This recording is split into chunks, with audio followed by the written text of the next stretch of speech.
All right, it's 8 o'clock. So we will call the meeting to order. If you would, please join me for the Pledge of Allegiance. I pledge allegiance to the flag of the United States of America and to the republic for which it stands, one nation, under God, indivisible, with liberty and justice for all. All right. Typically, we would have the memorandum from the last meeting. Obviously, with the quick turnaround, we don't have that today. So up first is request to speak on agenda items. Amy, do we have any requests to speak? No, we have no request to speak. Thank you very much. Then up next would be the mayor and administration update.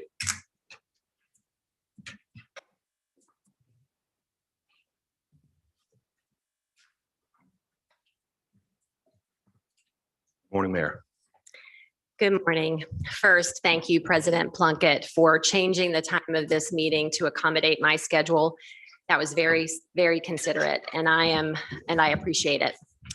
I have several updates to share with you this morning, and we'll be happy to answer questions at the conclusion. March financial reports are coming soon. As we move forward, finance reports will resume on a monthly basis. The barriers that have prevented regular finance reports from being easily obtained and provided were caused by the unexpected, time-consuming challenges experienced during the implementation of the OpenGov system. I am grateful for our finance team who has worked so hard to meet these challenges and will continue to do so as we move forward. I share your frustrations with OpenGov. New finance system implementations can be challenging, especially when we are transitioning from an older product. The decision to move to OpenGov was advocated by the former CFO. OpenGov has implemented other systems in town that work well. As Kelly Adams comes up to speed, I will keep an open mind as to how long we remain an OpenGov customer. Some good news I want to share with you today is that we have financial reports, both fund and appropriation reports for 2020, 2021, and the first 2 months of 2022 available on our website. We will use this platform to make these reports available to the public going forward. In addition, we are working to provide an expanded narrative around what these financial statements mean. This revenue and spend plan is important to understand how much we can reinvest into our community with one-time initiatives and how much we can save for operations. When I came into office, the financial system was reliable, but it was challenging to use data to help us derive process improvement and other performance management information. Our team is committed to using data to help us serve our constituents better. Your decisions are critical to the operations of our town, and we want to provide you with financial information that can best inform these decisions.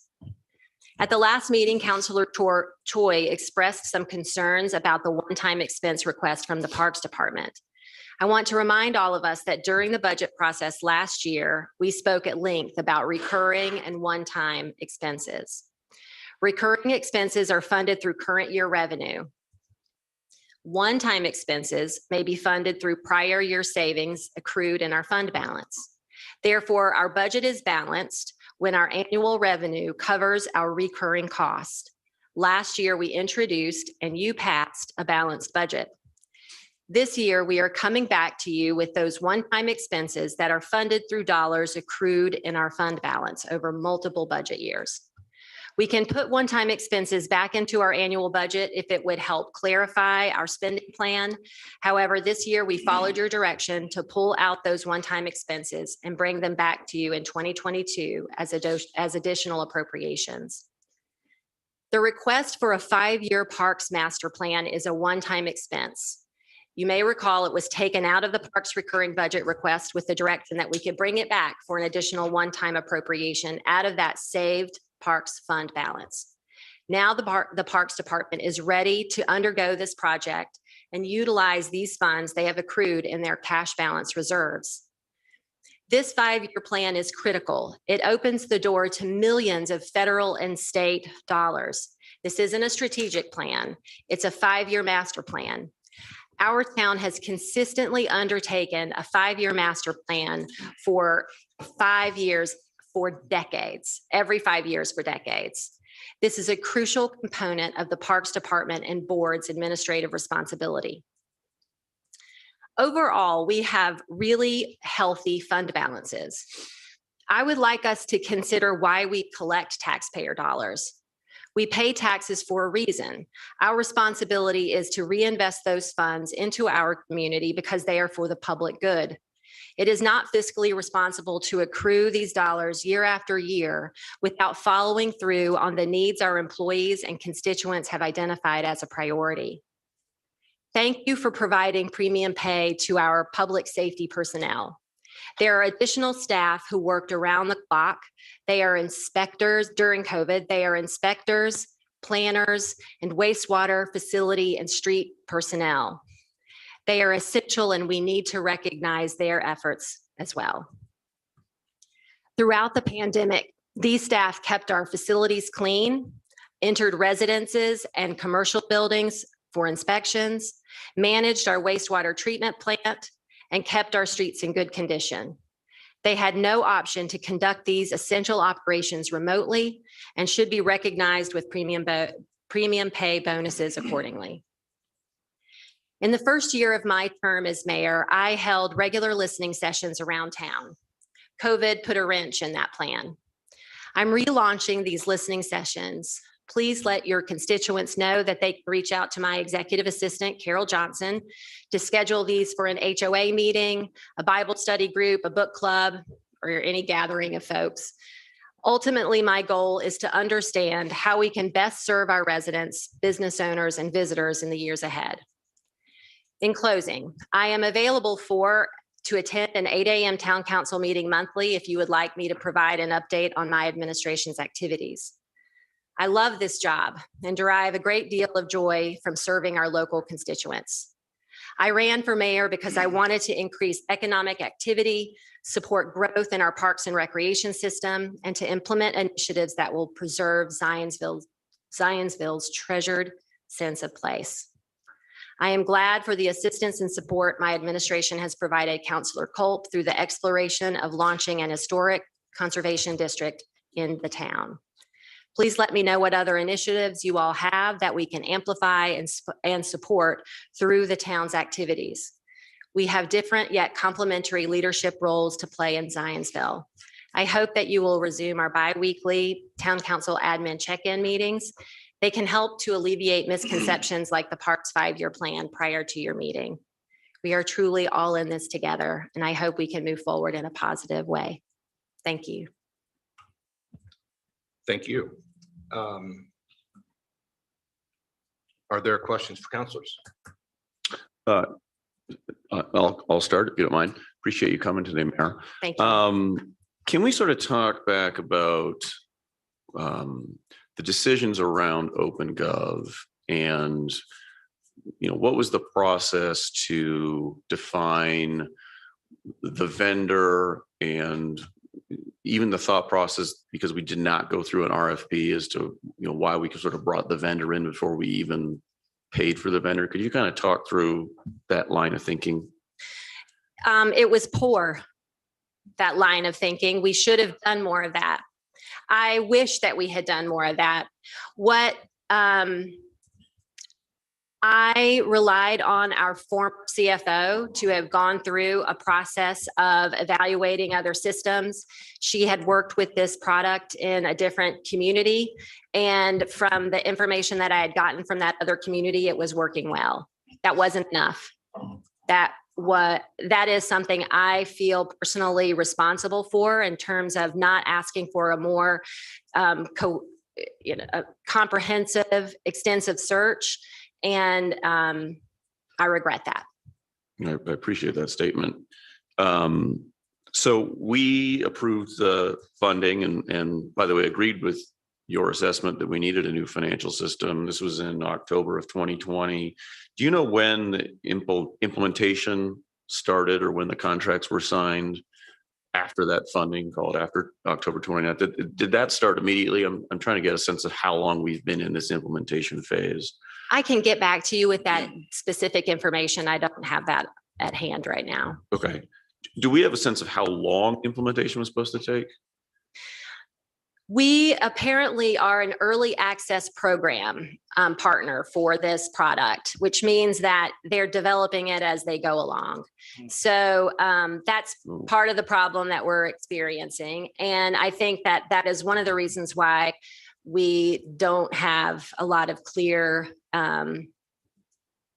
ideas of exactly when the product is fully implemented. The best I can see, they are implementing projects on all different kinds of levels. They have some really successful products, which are more in the permitting kind of area, which is one of the areas that we're using them for. The financial piece is the one that seems to still have a lot of missing or frustrating workarounds to get it to work. So during their presentation, they mentioned they have 2,200 government customers. That was back in 2020. Do most of them not use, it's a SaaS platform, so I'm assuming they're all using the same base software. Did most of them not use financials? That is correct. That's okay. Can you talk through the decision process of shutting down the old system before implementation of what sounds like a system that wasn't even complete on their end yet was done? I mean, I think that's what's really probably the biggest cause of frustration here, is not the delay in the implementation. That is frustration, but not having the old system as a way to provide at least some information during that bridge period has been frustrating for me, certainly. Mm-hmm. Yeah. First of all, we have two people that work in the finance department, or did at that time. They're to try to keep two systems live and going at the same time would be fraught with potential user error and would really be a hard thing to do for those two individuals. Tim Berry and Crow absolutely do not advise any community to have two systems that they are operating at the same time. That's not a, if we had another instance, if we could like recreate our financial system and be able to have one data entry point to have both of them working that way, then maybe that would be something we could do, but that's not the kind of IT platform we have, and it's not the kind of resources we have to be able to do something like that. So how do communities that are migrating systems to new systems, does Crow recommend there's just a gap between shutdown and implementation? Like surely there's got to be a cutover point, or even if you're not running concurrent systems, I would think that you would have dummy data in the new system until you were able to run the reporting that you needed, and then you would do the cutover with the live data. I keep struggling with this: shut down the old system, start implementing the new system, and we've been then sort of in this financial gap for 18 months. That's the part, I guess, that I'm remember the financial gap is reporting. It's not a financial gap in terms of operations. The reporting component is that gap. Right. And I mean, I might ask Tim to say part of what his concerns would be about having two operational financial systems working at the same time. Did you play too much? We're a snow boot. I'm not gonna get to that. Members of the council, at Crow, we do many implementations for ERP systems. We're not involved in this from the beginning. We have been working with the mayor and the administration to evaluate the current system as it exists today, but we're not involved in the implementation process. Typically, you would be doing a lot of testing and test data to determine the readiness of when the system would be to actually go live. But the mayor is right. With a small operations staff that you have today, the fact that different systems will require different processes to actually implement, you would typically not expect to run parallel systems of this nature at the same time. you would hope to ensure that the system had been tested properly. And I believe the operations portions it was the implementation of the actual reporting that quite frankly, I was on a call a couple of weeks ago with Cindy and the OpenGov system where they were still perfecting that. So, yeah, I mean, I guess and I'm not trying to beat a dead horse here, but I guess that's the concern is, and maybe I phrased the question wrong, is not necessarily around parallel systems, but who ultimately is responsible for the lack of testing that was on the system if we paid OpenGov $148,000 in professional fees for implementation, data migration, and support for turning on free suites and reporting a transparency platform. That doesn't seem like that was done very well and has caused cascading issues for us. And so I appreciate the lack of staffing. I, as a counselor, would always prefer if there is a lack of staffing that would have meaningful impact on what we're able to see, that there's an ask of this council to see if we want to spend more money to provide that. And if we don't, that's on us. If there's no ask, we can't help. But perhaps that's less of a question, but if the initial contract was, the ask was for $284,000, $148,000 of that was for implementation, so called $100,000 a year to run the system. The system's not live yet. Are we still paying for the full live system as we're still yet waiting on the key part for us, or for me, which was the reporting and transparency portal, not only for this council, but also for the public? What was your question? I'm sorry. So are we still paying the monthly service fees for a full system for a fully implemented system when the system has yet to be implemented fully? I will check on that and tell you in exactly what we're paying for and how much that is. Got it. The irony is I check on the system, but I can't. Haha. Well, we couldn't before either. So yeah, that is the goal I want, Counselor Garrett, for us to actually check into a system and get meaningful management information. It's what that's the reason why I voted for Absolutely. the system too, right? I mean, we're in agreement in that. I 100% agree with you. Can I just on piggybacking on what you're saying is in the agreement we have with OpenGov, do we have performance metrics that we tie them to as far as what they're responsible for, what their deliverables are, and have they met those deliverables? In most contracts, there is a litany of items that are required of the vendor. And if they don't, then there are consequences to that. Do we have that in our contract with them? I would be happy to enter into an executive session to have a really open and frank conversation around this matter. But this has some legal impact to it, and I'm going to refrain from answering that in a public setting. I appreciate that. Thank you. The other question that I had around this is, as far as the performance of OpenGov and the reporting structure, because they've had some implementation problems and they're still testing through this, do we have any assurances that the reports we're receiving are actually accurate? Do we have checks? I see Tim nodding his head. Would you like to explain to them how? We believe the system is adequately or accurately categorizing the information that is within the system today. Okay. Yes. And how do we know that? There were some internal review of those transactions. Okay. Now, is it a comprehensive review of all transactions? No.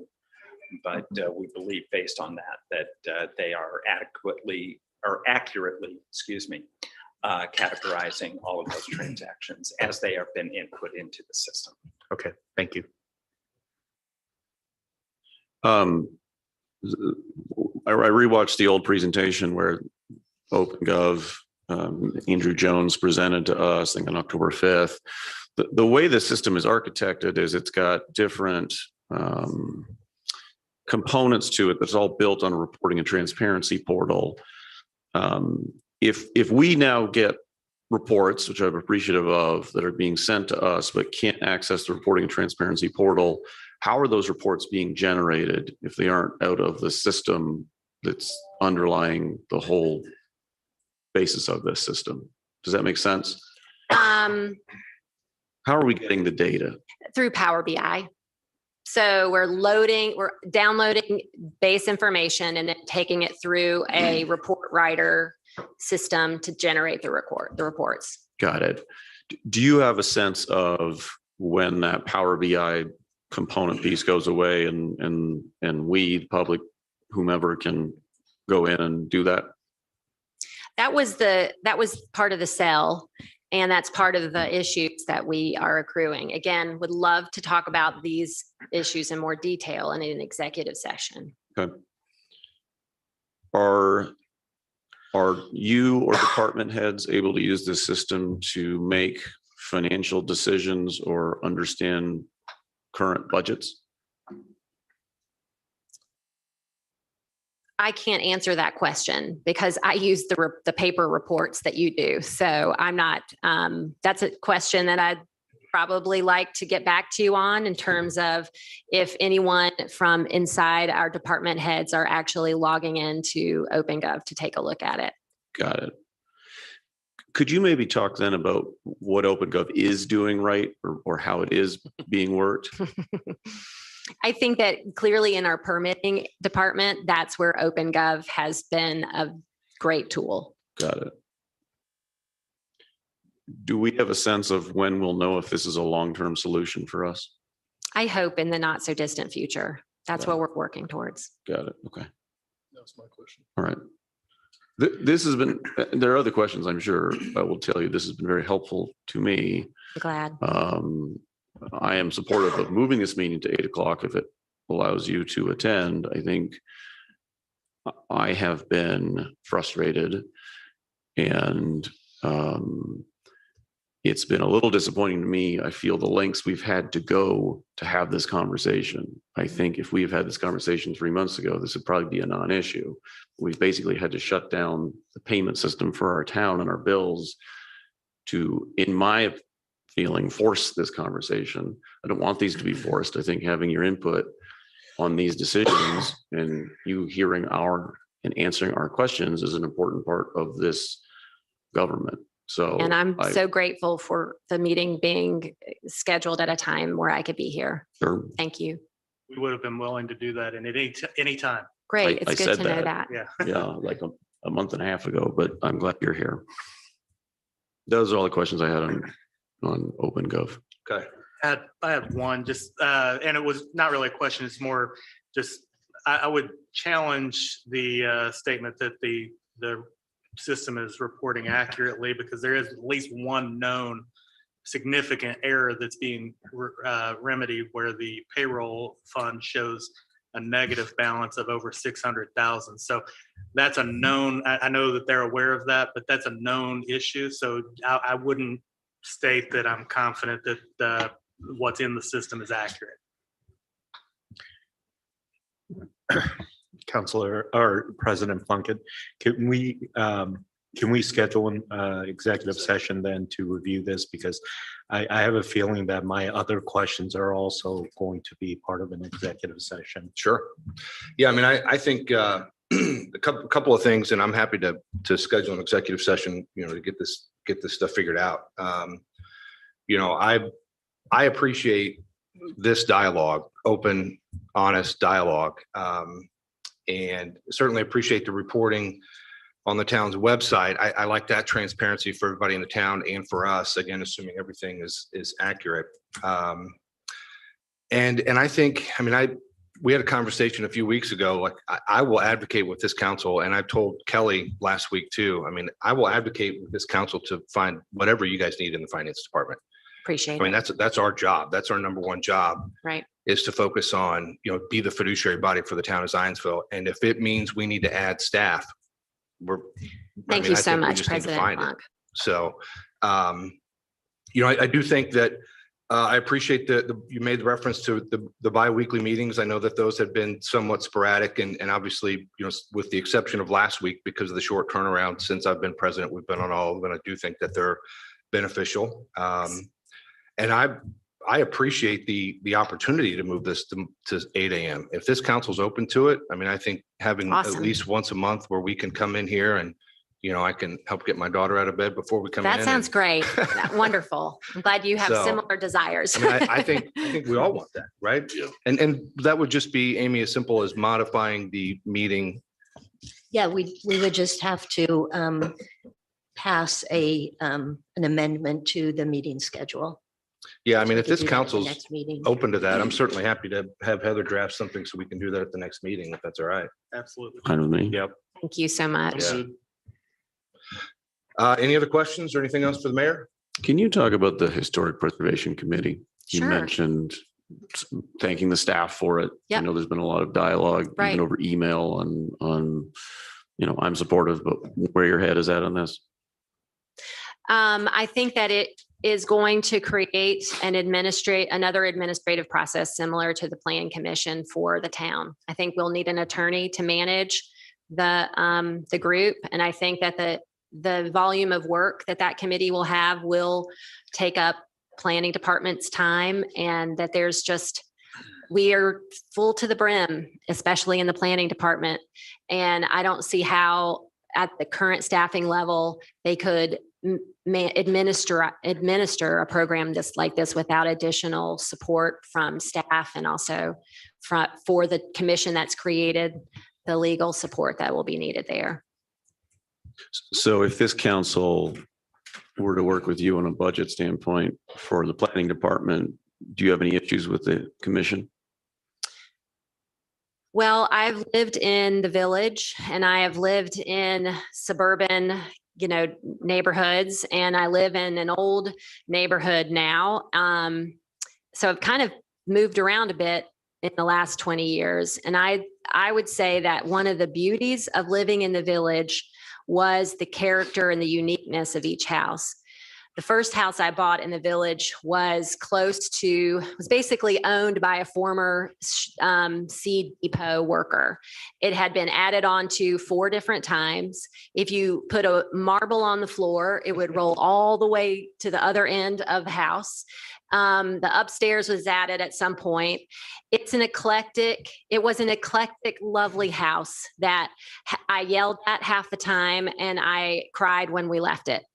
I think that is my personal example of living in the village. And I believe that our form-based code zoning effort is going to address a great number of the issues that have been put forward by village residents about a house being built that towers over their small house, or demolishing something and putting something that doesn't fit with the architecture around it.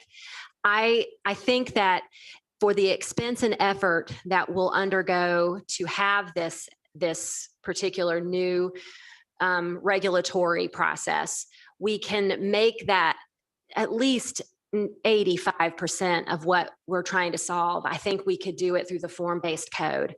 And I'd at least love for us to try that for a little while. And if it doesn't, then revisit it. Does the form-based, will it protect historical homes? Well, when you say protect historical homes, if a home is truly historical, whatever that means exactly, the individual property owner can put a protection on it for the life of that building. They can put a protection on it so that it can't be torn down because it is protected through a historical conservation kind of effort. That's a voluntary move. I think if I am looking at that house that I used to live in, it's old, really old. And whether or not it has some kind of a systematic process that's holding it into perpetuity as an old home, I would like that property owner to take responsibility for making that long-term pledge. So it doesn't protect the outstanding They can contributing. actually protect themselves. The homeowners can place a historic. Heather, can you explain what that actually looks like? maybe, Sorry, Mayor. Kelly, I'm can not you do sure. that? I don't want to misspeak. But this is completely voluntary. So if somebody Yes. decided that, okay, that my home might be a historic home, but if I put a protection on it, I'm not going to be able to sell it as readily because it's a small house and a double lot. That's exactly right. They may not be able to get the same amount of dollars out of it. I don't know that. That's for a realtor to answer. I think that in my experience of living here, homes in the village haven't gone down in price. No, what I'm trying to get at is, so a smaller home that is very historic, and I'm using a realistic example here, Uh-huh. is very historic and notable in nature, but they decide that because I might not be able to get the price out of it that I want because somebody might want to demolish it and build it. If I don't put a voluntary protection on it, somebody Yes. can buy it, demolish true. it, and Yep. build something. They on it. can. If the owner of that house doesn't take the care or that doesn't have the desire to put a protection on it, then it is open for being demolished by the next owner. Yep. That's true. I believe in property rights. I really do. I think that that is a thing that if we put this action into place, we are removing property rights from individuals who bought their house without this government regulation being placed upon them. So if you felt that way, why didn't you stop your staff from helping for months and months and years? Because we are here to serve you all. This is an initiative that was important for you. And each one of you, if you come to us with something that is important to you, even if I personally don't agree with you, it's our responsibility to support your efforts. And what we wanted to do through that process is to get as much information out so that you would get information, each of you, from the rest of the community to tell you what they understand about what's being proposed. More clarity and more information about all the things that we're doing here, I think only helps us in the long run. I have a couple questions. Mayor, thank you very much for attending. Glad to move the meeting to 8 o'clock. We all have little kids at home that we'd like to maybe spend a little more time with. So I appreciate that. Thanks so much. You mentioned the ARPA premium pay Yes. in one of your presentations or one of your bullet points. Mhm. You have a number of employees in your vision or in mind for that we can kind of narrow down. We can get that information to you. I don't have it in my brain, but we definitely have a good spreadsheet and lots of information to share with you all. So I would really like to, help with that in any way. Thank you we so can. much, If we Councilor can kind of Melton. narrow that down. So I know we have a few dollars left in this first round. So I'd really like to kind of Thank move you. that pendulum. With regards to, I appreciate you bringing up property rights and the agenda that's kind of being pushed at this time. And, my concern is really homeowners that may not be able to afford or move in the direction of preservation of their homes and safety concerns when it comes to wiring in these 100-year-old homes, the fire and smoke detection, lead pipes, and maybe foundational issues. So that's where the construction side of me comes from. And as I walk through this with the town and Joe and everybody that's pushing this, I think it's interesting that one of the comments that was made to us, I'm sorry, this is a side note, but was the naysayers don't want change, and they're not, that was a comment. And it's like, to me, in my mind, it's the naysayers are actually okay with the change. And I think that's just an interesting perspective. It's almost like the people pushing this don't want the change, don't want the change of the buildings and the way the town might look in 10 more years, which is our new history that we're creating. So that's just my side note. You've already seen my vote and how I voted. And I think I haven't had any new information come through that's going to change anything on that. But I just wanted to say thank you for bringing that to the surface of your opinion, because you are influential. You obviously got elected by the people, and I think that's something that says a lot. So that being said, let's get this financial stuff taken care of with the town. I look forward to the executive session and moving forward with that and kind of honing that in so we can make better decisions.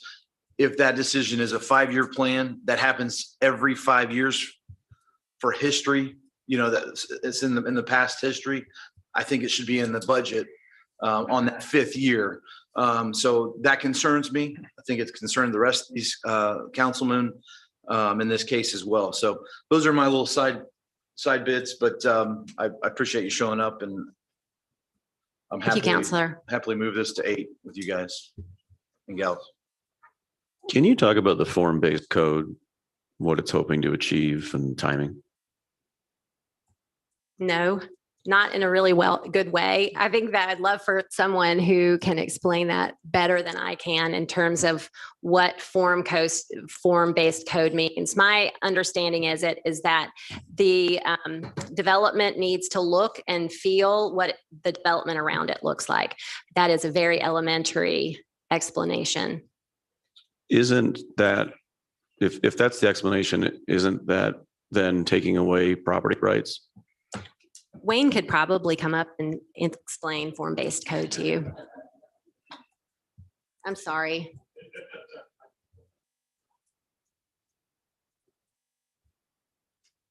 Good morning.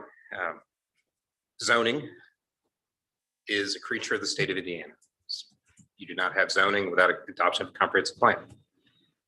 How this community manages its zoning is its own unique choice. So certainly, as we move through the form-based code, certainly how you moved through the 2000 adoption of your current zoning ordinance, your 2010 adoption of the more recent edits to that is all a community conversation. Zoning is a police power by its creature of its creation. How it's managed by the community is that delicate touch that you need to follow. It does compete with property rights. That's certainly not an inaccurate statement. How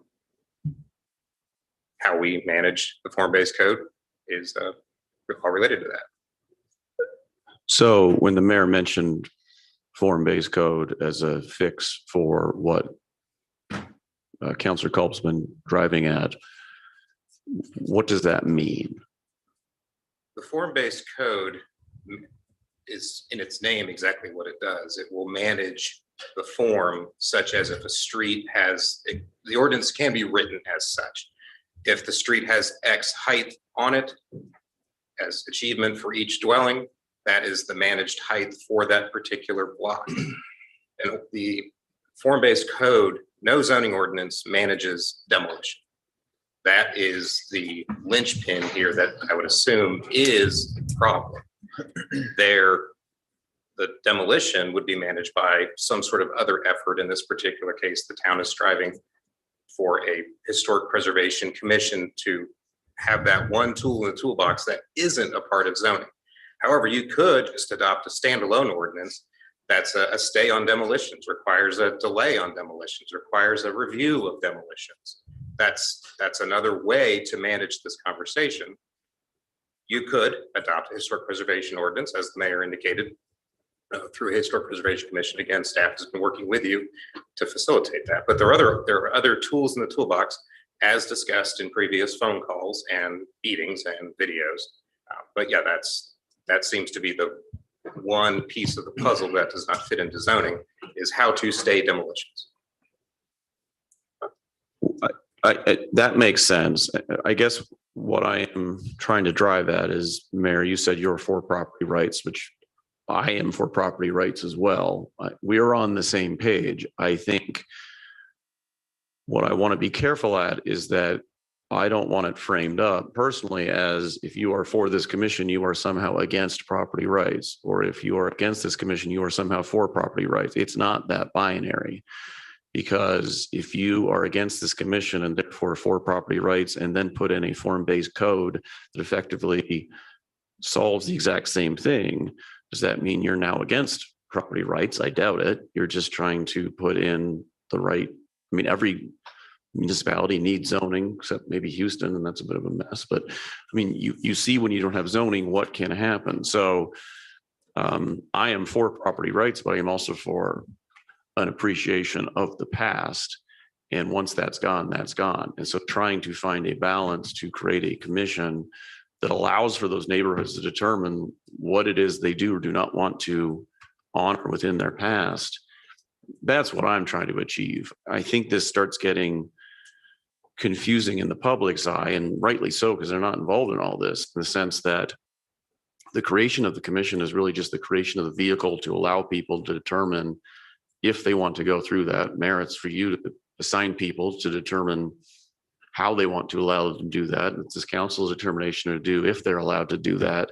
And then it's Wayne's department to enforce that if any of all of that happens. So I've communicated to individuals, and I will continue to, that the creation of the commission is in my mind benign, because it is not actually doing anything. Your property rights the day after this commission is created is the same as the day before this commission is created, if it is created. It is the subsequent actions of those neighborhoods and the commission that can be impacting. And if people are against that, should remonstrate against that. And as a council, I would be very concerned if what came through from that commission was overly egregious towards property rights, things like paint color and landscaping and internal renovations and things like that. So that's just like, I just want to make sure that we aren't framing up that argument as so binary, black and white.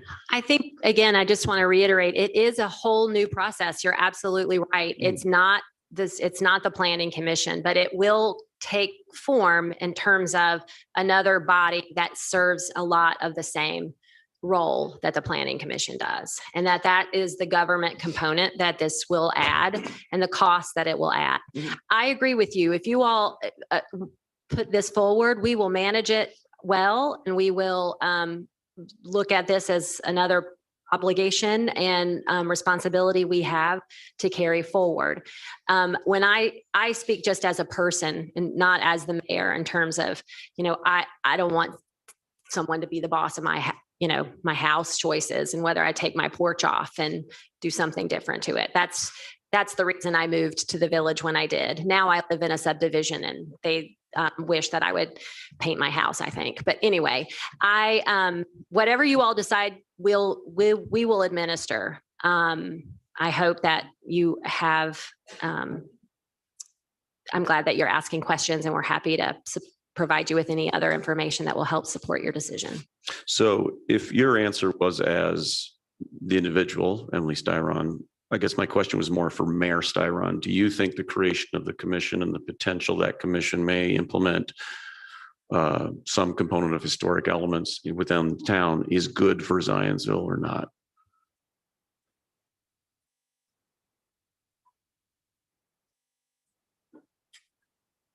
I don't think it's good for Zionsville. I think that Zionsville is fantastic today. Everyone understands our sense of place.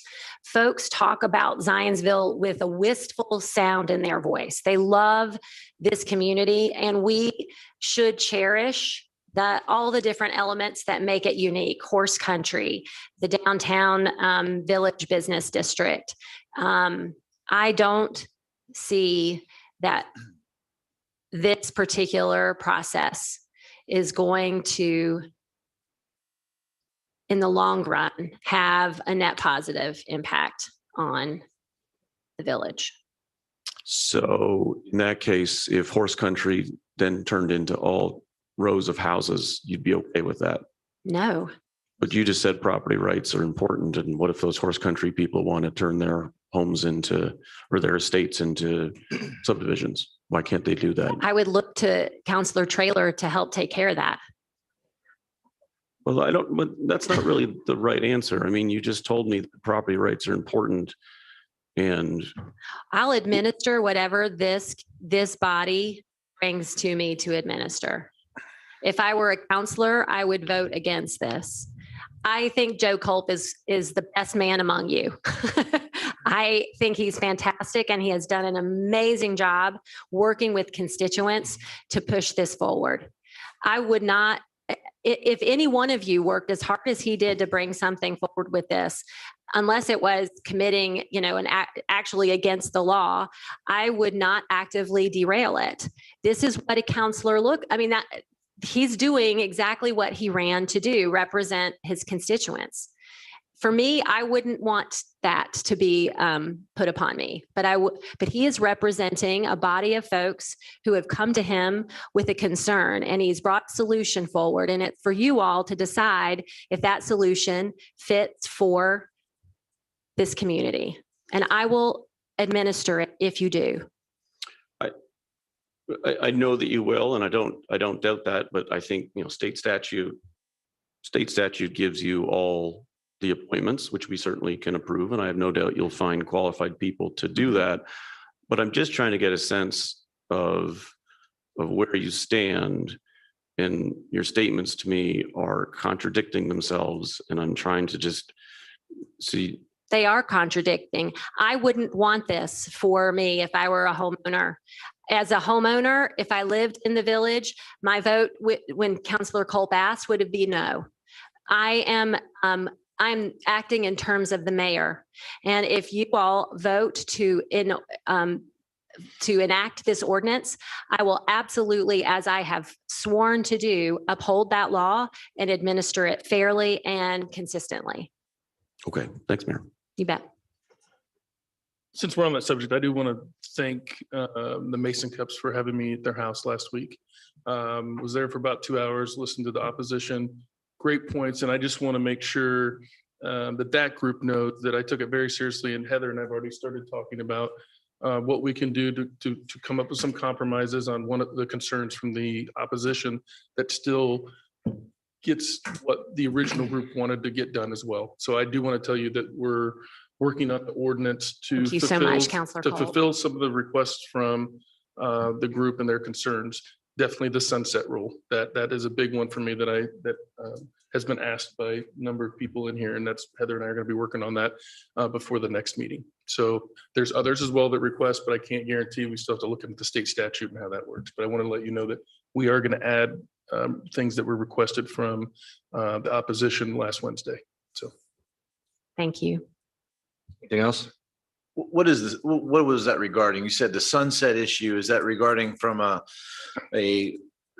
after it sunsets, it turns into a historic preservation? What am I? Yeah, great question. So right now, the way the state statute works is after 3 years, there has to be, I don't know the exact word, it's not right in front of me. Basically, if nobody does anything with it, it would automatically turn into a historical district. We put a sunset rule, that will not happen. It will not be able to automatically move into a historical district, which is none of us want. Nobody, the opposition, the four people. My question again then would be, if this is the state statute that we're approving so a commission can be created, I've been told that we can't change the state statute.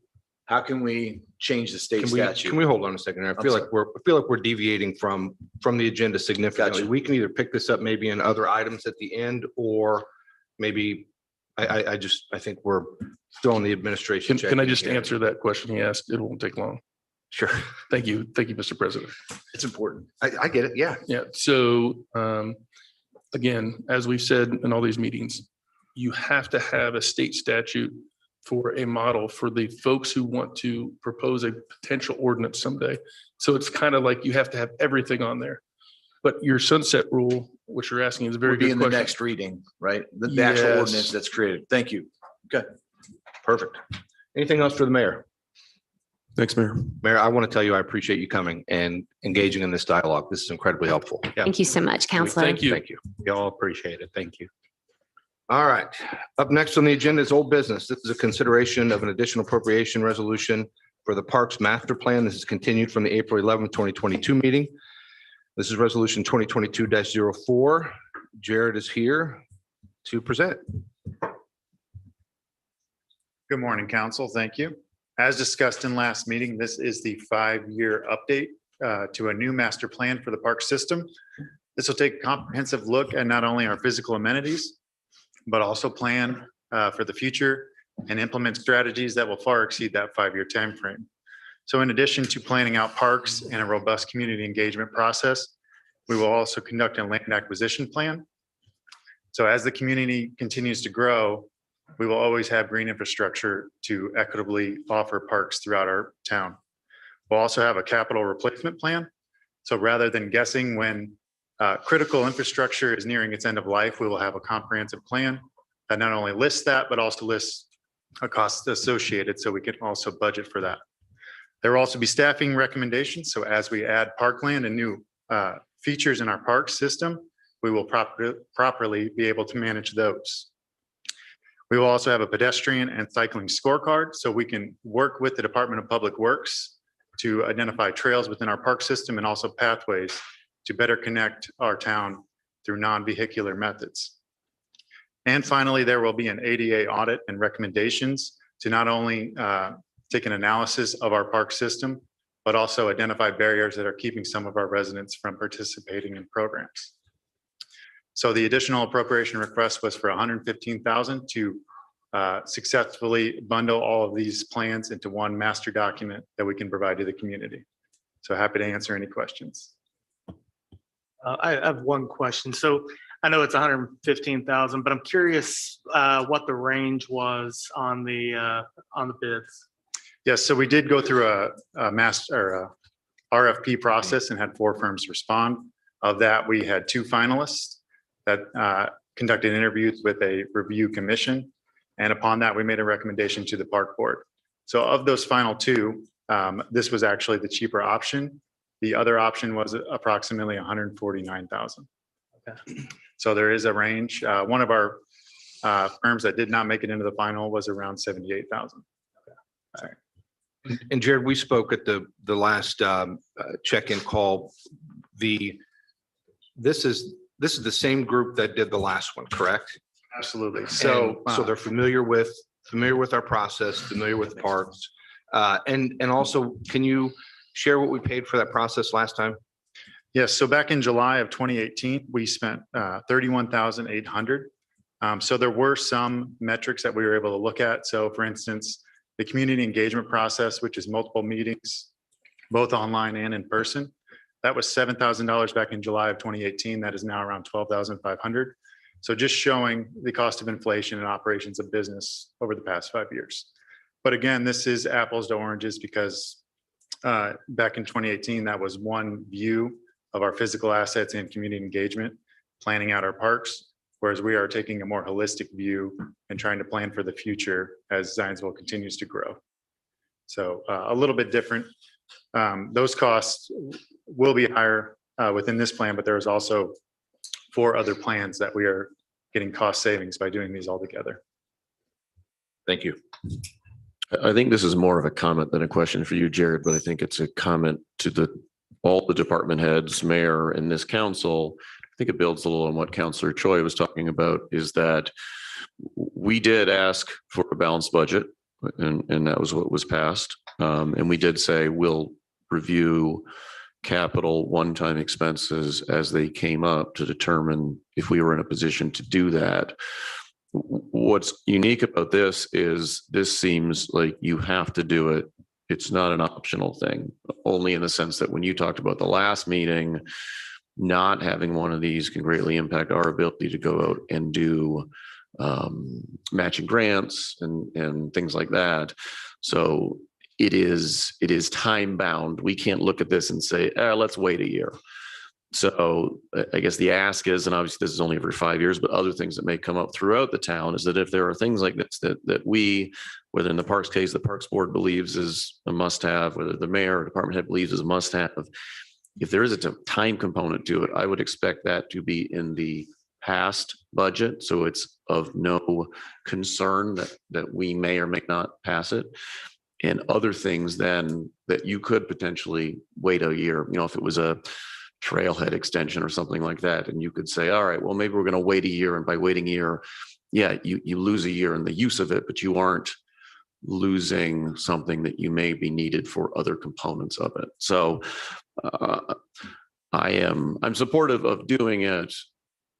I'd be supportive of doing it anyways, but I'm supportive of doing it, but I also sort of feel backed into a corner a little bit, which I don't like, because I feel we almost have to do it or we're missing out on more than the $115,000 we'd be spending. Yeah, and to that point, and I'm supportive as well, but I feel like you do that kind of backed into a corner on this. I think my concerns raised about a balanced budget and having expenditures that are appropriated later on that should have been part of the budget. I think this is a result of a difference in philosophy of what actually goes into a budget and how to truly balance a budget.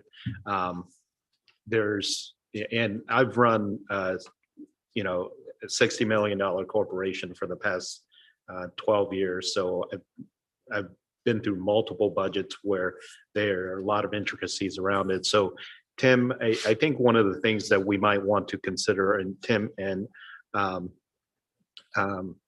our new CFO Kelly, that we consider is to create, I forget the term for it, but it's kind of a secondary budget where our capital expenditures are allocated and we know what we've saved for and what we're taking out of reserves. And that's not a operational budget so much as we have an understanding of this is what our budget looks like now, 5 years into the future, 10 years in the future. This is where we're going to take our capital reserves and allocate it towards this. So, and that makes, I forget what the term for that is, Tim, but you understand what I'm getting at, and Kelly. So I think that'll help us give us a better understanding when these kind of things come up, because it's a difference in philosophy of whether something like this should have been included in the budget at the outset or should be allocated towards the reserves and therefore not included in the budget. And that was the mayor's explanation of, she understood one thing to happen with the budget. I understood a different thing to happen with the budget, which is why I'm upset about it. But I can see why the administration last time in providing a balanced budget would have extricated this out. So this, I think we need to come to a consensus on what a budget look. This is more than the parks conversation, obviously, but come to an understanding of what truly we want out of a balanced budget, what that actually means. And I think it'll give us because these kind of expenditures will come up with fire trucks and buildings and things of other things. This is a little more timely in that we cannot push this off, and I understand that. Not like we can push off buying a fire truck for a year or something like that. But going forward with our budget, we need to have a better understanding and agreement of what exactly the budget looks like, how we'll allocate reserves and those kind of informations. So I appreciate it. I appreciate the conversation from the mayor on her understanding. I think that's where we have a difference on what the budget meant. But I can understand where that confusion came in for the two of us. Very good. Anything else for Jared? Yeah, just a quick question. Can you elaborate on the pedestrian cycling scorecard real quick? You mentioned. Yep. So each of our parks will receive a score, based on a metric that will be developed within the master plan. So we'll understand which of our parks have the best accessibility from a pedestrian or cycling standpoint, and then also which parks we need to take another look at. So as we plan out our next year's pathways or our next trail corridor, we can ensure that we're connecting to those parks with lower scores. So truly connectivity is the veins that support a park system. Also, thank you. In this master plan, is is all of the equipment of the parks going to be put on a reserve study, or where it'll be assessed for, I guess, safety concerns, and then a timeline for how long that equipment will last? Absolutely. So a component of that capital replacement plan is to understand this playground was installed in 1992 and has a 35-year, life cycle. So within the next 3 years, we should look at, while we do, conduct monthly safety audits of our equipment, is this going to last another year? Do we need to prioritize this 2023, 2024, or so on? So rather than being blindsided as systems are preparing to fail, looking under a bridge and noticing timbers that are rot or playgrounds where equipment is beginning to fall off, we're taking a proactive look. So it's not reactory, but proactive. Great, thank you. Any other questions for Jared? Otherwise, I would entertain a motion.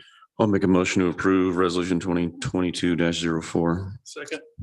First by Counselor Garrett, second by Counselor Culp. All those in favor signify by saying aye. Aye. All those opposed, same sign. Motion passes 6 in favor, 0 opposed. Thank you all. Thanks, Jared. Up next is new business. We have no new business items. Up next on the agenda would be other items, and I just want to read something real quick.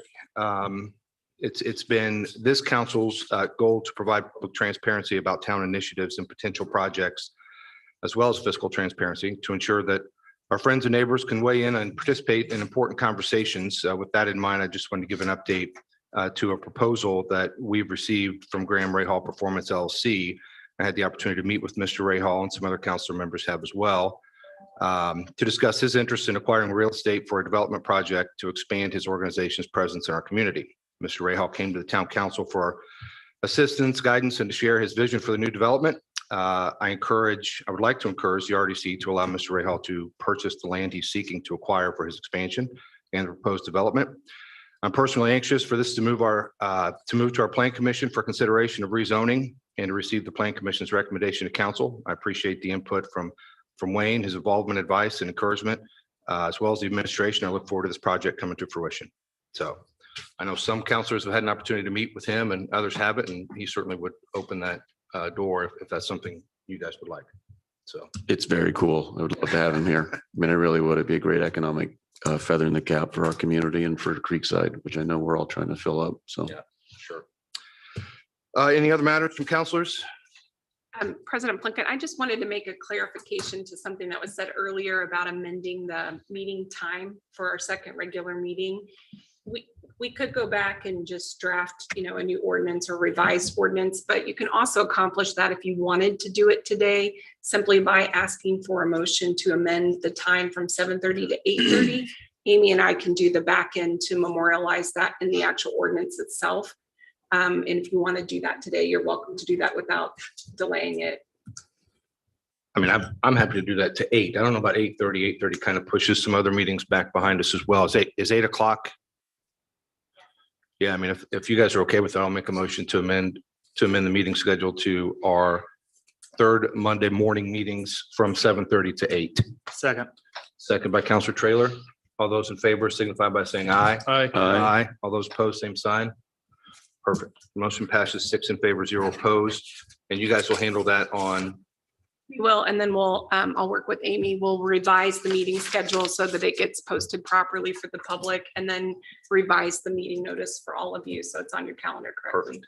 Thank you. And in other matters, just a reminder for the counselors that immediately following this meeting, the administration's put together some refreshments for us and to meet the new CFO, Kelly Adams. Perfect. All right. Anything else? Up next is claims. Do any counselors have questions on claims? I do. Cindy, are you gonna? I'll wait for you.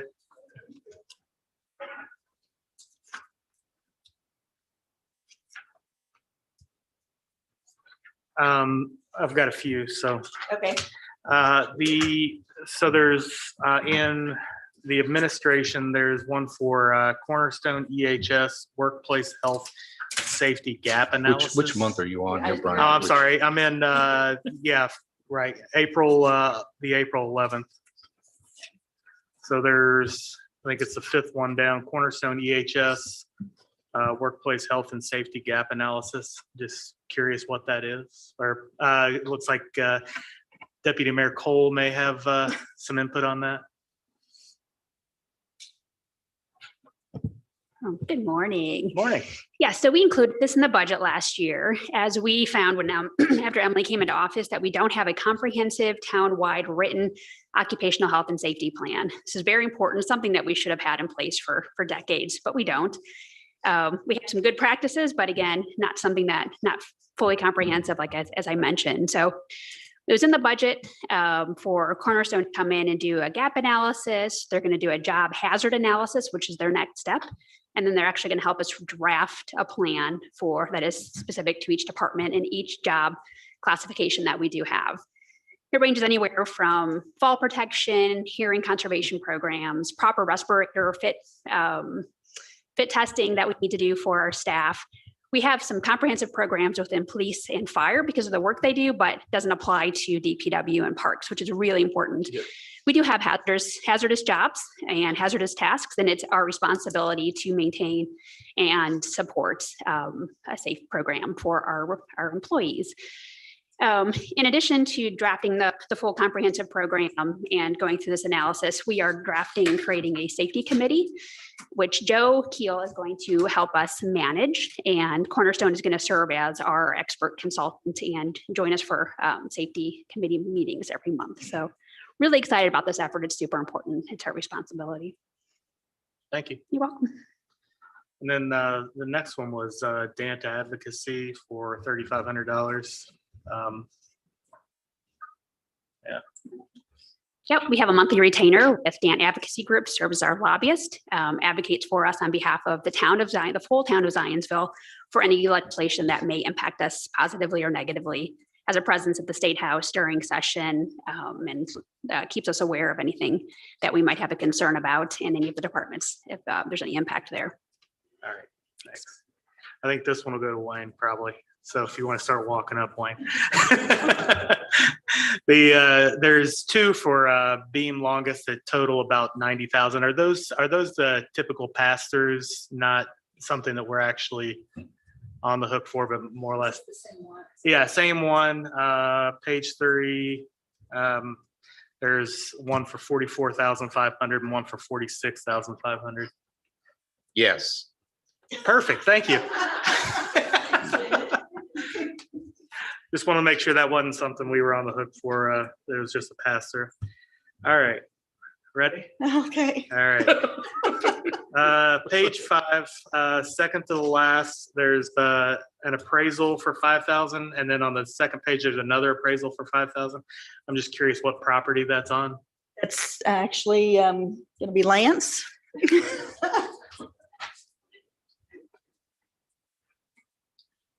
We are required by law to pay 3 appraisers for the same property when we have a project in condemnation. So there should be actually 3 claims. So that'll be on the next one, Cindy says. And what property is that? That is a property at the next roundabout on County Road 100 East. Okay. And while you're here, is that the same for there's a land acquisition in Public Works for 246,600. Is that the same property? Or? We are satisfying judgment against the town for that amount to pay those property owners. We are court ordered to pay that valuation to particular property owners. All right, by the court. I'm following now. And is that the same property, or is that is correct? Okay, perfect. I think that's it. Just a little background why I'm asking it. I know there's been some difference of opinion on what we're spending money on. Some things that I perceive or think were not budgeted, and essentially what I was told was, hey, when you're passing the claims, you're essentially giving consent to all of these expenses. I just want to make sure what I am consenting to is actually something I agree with. So that's it. Fair enough. Any other questions for Cindy on claims? Do we have to do, Heather, this maybe just procedurally, do we have to do 3 separate motions for 3 separate claims? I would recommend it. Okay. If there are no other questions, you have a question? No, I was going to make a motion to pass the March 21st, 2022 claims. Second. We got a first by Counselor Garrett, second by Plunkett. All those in favor signify by saying aye. Aye. All those opposed, same sign. Motion passes 6 in favor, 0 opposed. I'll make a motion to pass the April 11th, 2022 claims. Second, first by Counselor Garrett, second by Counselor Plunkett. All those in favor signify by saying aye. Aye. All those opposed, same sign. 6 in favor, 0 opposed. I'll make a motion to pass the April 18th, 2022 claims. Second, first by Counselor Garrett, second by Counselor Plunkett. All those in favor signify by saying aye. Aye. All those opposed, same sign. Motion passes 6 in favor, 0 opposed.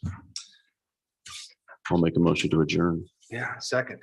All those in favor signify by saying aye. Aye. All those opposed, same sign.